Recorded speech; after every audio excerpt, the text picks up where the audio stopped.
히브리서 4장에 보십시오. 히브리서 4장에 보시면 그러므로 우리는 긍휼하심을 받고 때를 따라 돕는 은혜를 얻기 위하여 은혜의 보좌 앞에 담대히 나아갈 것입니다. 여러분, 이 은혜의 보좌, 이것을 조금 전에 읽은 구약 성경의 전문용어로 하면 뭐라 그래요? 시은좌. 은혜를 베푸시는 보좌. 그 시은좌가 어디 있어요? 지성소 안에 법궤 위에 그 그룹이 날개를 덮어서 도저히 대제사장도 1년밖에 못 들어가는 바로 그곳, 지금 그 은혜의 보좌, 그것을 지금 사도 바울이 이야기를 하는 거예요. 그 지성소의 보좌 앞에 이제는 때를 따라 긍휼하심을 받고 때를 따라 돕는 은혜를 얻기 위하여 매일 매 순간 우리는 나아간다는 거예요. 그 길이 어떻게 열렸느냐? 예수 그리스도의 십자가에서 흘리신 그 아들 예수의 피가, 그 보혈이 너무 귀해서 안식일 중에 안식일을 하나님이 주어버리신 거예요. 너희로서는 너희가 아무리 흉악한 죄인일지라도 이 아들 예수의 피를 힘입어 나온다면 내가 받아주겠다는, 그 임재, 그 긍휼과 은혜로 받아주시겠다는, 얼마나 놀라운 일입니까? 그 일을 하나님께서 이 예수 그리스도의 십자가 6월절 어린 양의 이 사건을 통해서 이루신 거예요. 그래서 사도 바울이 그렇게 내가 이 십자가 외에는 다른 어떤 것은 다 배설물로 여기겠다, 아무것도 아니라는 거예요. 그 구약 신구약에 정통하고 율법에 정통하고 유대적인 모든 것에 대해서 탁월한 사람이 십자가 외에는 내가 아무것도 다른 것 보지 않겠다, 다 배설물, 똥이라는 거예요. 그런 것이 이런 데서 나와요. 이런 어떤 그 성수와 지성수와 그리고 이런 절개에 대한 이해 속에 얼마나 지금 위대한 사건이 이루어져 있는가를 보게 되는 거예요. 근데 여러분, 이것이 원래 이루어져야 되는 이때 아니고 미리 6월절을 통해서 이루어진 것은 그 완성은 아직 남아있다는 것을 우리에게 알려주는 것입니다. 때가 아닌 때에 이루어진 것은 지금 임시방편적으로 주님이 이 길을 열어놓으셨다는 거예요. 그것은 곧 다시 말해서 이스라엘을 위한 것이 아니라 우리 이방인을 위해서 열어놓으신 거예요. 이방인의 때가 차기까지 이스라엘의 더러는 완악해진 것이라 로마서에 이야기를 하잖아요. 이방인의 때가 차도록 하나님께서 미리 그 이스라엘의 때, 그 완성의 때가 되기 전에 하나님께서 미리 이 일을 이루신 거예요. 바로 저와 여러분을 위해서 하나님께서 변칙적으로 행하셨다고요. 정한 날 이전에 이것을 이루어 주신 거예요. 이방인의 때를 위해서. 그렇지만 그 완성은 그 공동체적인 그 구속의 완성, 욤키푸르의 진정한 그 대속죄의 의미의 완성은 주님의 재림을 통해서 이루어질 것이다. 여러분, 이런 것들은 이제 구속의 개념으로 넘어가요. 구원은 우리의 개인적인 것이지만 이렇게 우리가 주님 앞에 나아가지만 여러분은 구원받았지만 여러분 몸 전체가 구속받았습니까? 사도 바울의 표현에 하면 우리도 이 몸에 이 비참한 중에서 우리 몸이 구속을 간절히 사모하면서 기다린다고 그래요.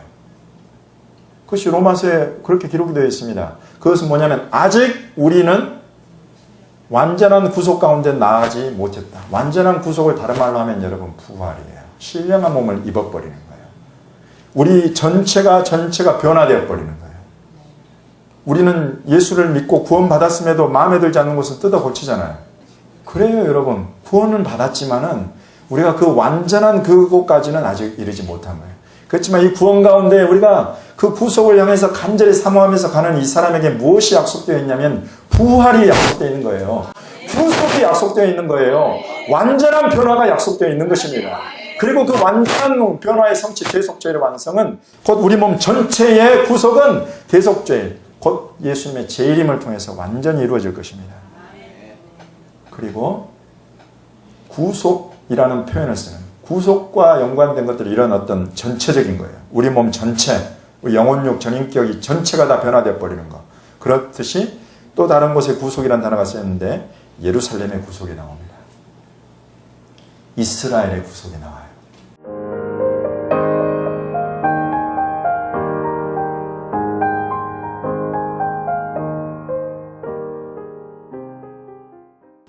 우리는 개인적으로 영혼육 전체가 구속으로 변화되겠지만 이 유대인과 이스라엘에게 있어서는 예루살렘의 구속이 약속되어 있고 이스라엘의 구속이 약속되어 있어요. 이런 부분에 대해서는 이제 제가 구원과 구속이 다른 것들 이 정도까지 오늘 제가 여러분께 말씀드릴 수밖에 없습니다. 이제 이런 부분은 계속 우리들에게 열려져 갈 것입니다. 예루살렘의 구속, 이것은 특별히 예루살렘 전체가 다 주님 것이 된다는 거예요. 이스라엘의 구속, 우리가 그동안에 이스라엘을 하나님이 버려버렸다고 생각을 해왔기 때문에 물론 그렇지 않고 하나님이 이스라엘을 반드시 회복하고 변화시키실 것이다 라는 믿음을 가진 하나님의 사람들이 계속 시대별로 있어 왔어요. 그렇지만 어떤 큰 흐름에 있어서는 이스라엘은 하나님이 버렸고 우리 교회가 그 자리를 대신했다. 이런 것이 큰 흐름이기 때문에 우리가 이스라엘의 구속 이런 부분에 대해서는 눈이 완전히 가려져 버려요.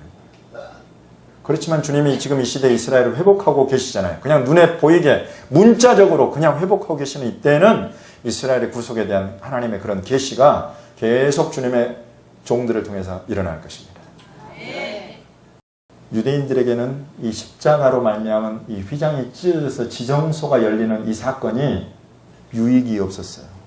왜냐하면 그 유익은 온통 이방인들 우리를 향한 하나님의 놀라운 구원과 축복으로 흘러왔기 때문에 유대인들에게는 그것이 막혀버려요. 여러분 이제 보십시오. 유대인들에게 그것이 어떻게 막혀져 있는지 지금 이곳에 보시면 그들이 칼날에 죽임을 당하며 모든 이방에 사로잡혀 가겠고 예루살렘은 이방인의 때가 차기까지 이방인들에게 발피를 하신 그 예언의 말씀을 하신 지 40년이 채 되지 못해서 로마의 티투스 장군이 쳐들어와 가지고 예루살렘을 치고 무너뜨리고 죽이고 포로로 끌어가는 그런 장면입니다. 예수님 이 예언의 말씀하시고 불과 40년이 채 되지 않아서 이 일이 일어나요. 그리고 제자들이 와가지고 주님 보십시오. 저 헤롯이 46년 동안 지은 저 성전의 저 아름다움을 좀 보십시오. 그러니까 주님이 뭐라고 그랬어요? 너희가 저 어떤 사람이 지은 것의 아름다움을 보느냐? 내가 진실로 너희에게 이르노니 돌 하나도 돌 위에 남지 않고 다 무너뜨려지리라. 예수님 그렇게 말씀하세요. 세상에 제자들이 여러분 어땠을까요? 눈앞에 지금 저 화려하고 멋진 성전을 보여드리는데 주님이 돌 하나도 돌 위에 남지 않고 다 무너뜨려지리라. 유대인들이 온 이스라엘의 죄가 매년 1년 한 차례씩 사라져야 되는데 그 길이 없어져 버렸어요. 성전이 사라져 버렸으니까. 지성소와 성소가 사라져 버린 거예요. 그런 일을 하나님이 행하셨어요. 유대인을 위한 속죄의 길을 없애버리셨어요. 오직 예수 그리스도 외에는 다른 길이 없다는 것을 그냥 아예 이렇게 성전을 아예 없애버리시면서 알리시는 거예요. 근데 그렇게 살 수 있어요? 뭔가 길을 만들어야 되잖아요. 예수님을 거부하고 성령을 거부하면 성령의 불 대신에 그냥 나뭇가지들을 모아서 태워야 돼요, 이 사람들은. 그래서 이때부터 뭘 만들었냐면 성전 중심에서 이제 회당 중심으로 옮겨가요. 회당 중심으로 옮겨가고 회당에서도 양이나 염소를 잡아서 제사를 드릴 수 있어요, 없어요? 그것 차마 못해. 왜? 그것은 하나님께서 구체적으로 말씀을 기록해서 성전에서 하는 걸로 해놨기 때문에 회당에서는 그럴 수가 없어요. 그래서 그것들을 다 기도문으로, 예식으로 다 전환시켰어요. 여러분 닭이 보여요? 종이가 보이죠? 종이에 글자가 있죠? 저게 이제 속죄의 기도문이에요. 그래서 흰닭을 위로 딱 들고 아래에 속죄의 기도문을 읽는 거예요. 이러면 죄가 용서함을 받는다. 이렇게 가르치는 거예요. 이게 지금 언제 다 하는 일이냐면 욤키푸르라는 그 대속죄일 날 이 유대인들이 하고 있는 모습이에요. 왜 흰닭이냐? 정결함을 너무 사모하는 거예요. 너희 죄가 주홍 같을지라도 흰 눈보다 헤어지리라. 흰 눈은 곧 정결이에요. 속죄예요. 닭을 해도 이제 뭐 양이나 뭐 이런 것들은 아주 하얀 양은 없잖아요. 염소도 그렇고. 그리고 손으로 들어 올릴 수도 없잖아요. 그러니까 이렇게 아주 값싸고 또 손쉽게 구할 수 있는 거. 닭을 딱, 흰 닭을 딱 해가지고 이렇게. 제가 유대학 공부할 때 아침, 점심, 저녁으로 이 친구들 기도 시간이었어요. 그래서 제가 갔어요. 여러분, 우리 예배 드릴 때는 얼마나 이 성령의 감동이 있습니까? 근데 이 사람들 그 기도 시간에 가서 이렇게 있으면 성령의 감동이 없어요. 성령의 임재, 그 성령의, 그것은 하나님의 임재잖아요. 그것이 없어요. 그 없는 중에 그냥 이렇게 하고 있는 거예요.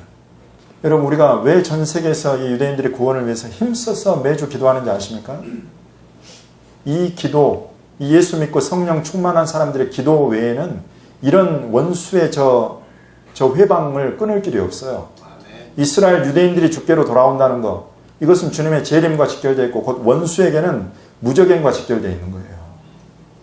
얼마나 싫어하는지 모릅니다. 미전도 종족에게 복음 전하라고 하는 선교사들의 발걸음에 그 강한 회방에 있는 것처럼 유대인들이 예수님께 돌아오는 이 사역에 그렇게 원수의 회방에 있는 것입니다. 그래서 여러분 성령 충만한 주님의 교회가 동서남북 사방에서 이 유대인들의 구원, 여호와여 이스라엘의 남은 자를 구원하소서. 예레미야 31장에 기록된 그 파수꾼을 향한 주님의 그 사명은 이 시대에 이렇게 동서남북 사방에 세우신 주님의 교회를 향해서 주시는 주님의 사명인 것입니다. 이 시대에 성령께서 얼마든지 부르시는 주님의 교회가 이 이스라엘의 회복과 구원을 위해서 계속 기도하는 거예요. 그것은 그 기도가 없이는 온 이스라엘의 구원은 있을 수 없기 때문에 그래요. 그 정도로 강력한 견고한 진이에요. 그래서 여러분 사도 바울이 이야기합니다. 이방인의 충만함이 차기까지는 온 이스라엘의 구원은 없다. 이방인의 충만함이 차면 그리하여 온 이스라엘이 구원을 얻으리라. 이방인의 충만함, 거기는 수로 표현되어 있지만 원어상에는 수가 아니에요. 충만함이에요. 충만함이라는 건 수도 있고 양도 있고 질도 있는 거예요.